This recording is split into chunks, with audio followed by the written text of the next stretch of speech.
ستا خپې په څه شي کې ولې زه مین والی مین والی دواړه دلته کټ دي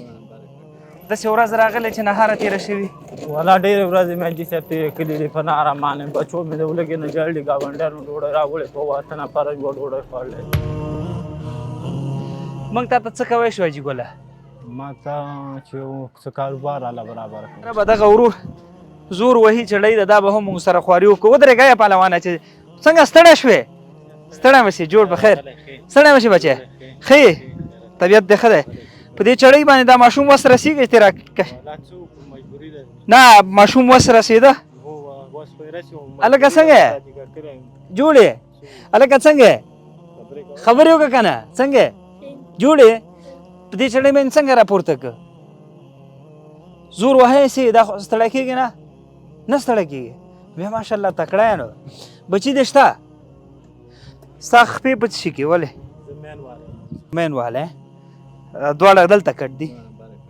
روزانه دا خو ډېره غټه چړۍ ده ته ډېر زور وهې که زوی دی ډېر وایم دا لا څه کې هغه کور چړی کوي هغه ډېره کور دې چېرې دی ډاکټر صاحب د هغه د ملا صاحب کور مخکې دی ده سره یو ځای دی خو بیا به دا مو ګورو هغه به مو ګورو صحیح ده ځو راځه پرېږده دا ته زور مو ځې هغه کوم بچی ته ځه ته دمه که ځه تا خو ډېر زور غواړي حاجي ها زور دې نه غواړي ته واله که تا لکه ډېر زور وهلی چپړې نه مو شلېدله ها بوټ دې نه دی اخیستی دې خوا ګوره ستا څو بچي دي شپږ بچي ښه دا مشری دی مشر دا دی هلکه ستا نوم څه دی ابوبکر او ورور ستا نوم څه دی ما غلام قادر غلام قادر ورور نو ژوند څنګه دی حالات څنګه دي ژوند داسې دی حاجي صاحب بس بازار ته څه په خاطر راغلی وې بازار ته راغلی یم چې بچو له ماښام نه ښه 5 روپۍ نفقه پیدا کړو نو ته څه کوې څه کار روزګار کوې هېڅ کار روزګار نشته نو څه په خاطر تللی بازار ته بس تللی یم که څوک مې چې دغه کړي او څه کار روزګار راله برابر کړي راله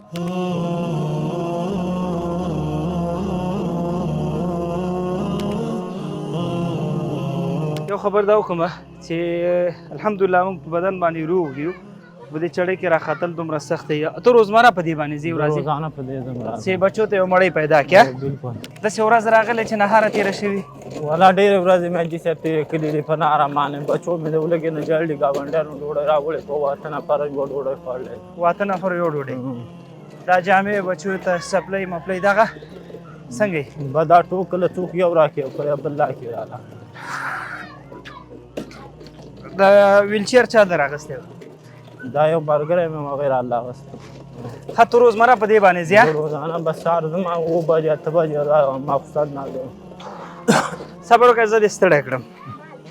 لږ صبر وکړه بچی خیر اوسي ده سره روزانه تاسو کومک کوئ ته څه کېږي تا ګاونډي دی ماشاءالله الله دې خیر درکړي خیر په هر صورت الله دې اسانه کړي درته موږ تا ته څه کوی شو حاجي ګله ما ته چې څه کاروبار الله برابر کړي نو کاروبار کوی شي بیا اوس هم یې کوم تا خو خپې هم نشته نو څه به کوې دا بچي مې ناسته دي څه خوا دې خوا به کوي بچي به کوي درته کاروبار کې ګاډی واخلو درته رکشه واخلو درته دکان جوړ کړو درته بل څه شی وکړو دکان به صحیح دی دکان به صحیح ښه تاسو ویلې دا سړي غوښتنه څه وه نور تاسو پوه شو خپل کار مو دکان کوم ځای کې دلته دکان درته جوړ کړو که لاندې ښار کې ښار خو هم نږدې دی فکر کوم نو ښار کې صحیح دی ښار کې صحیح دی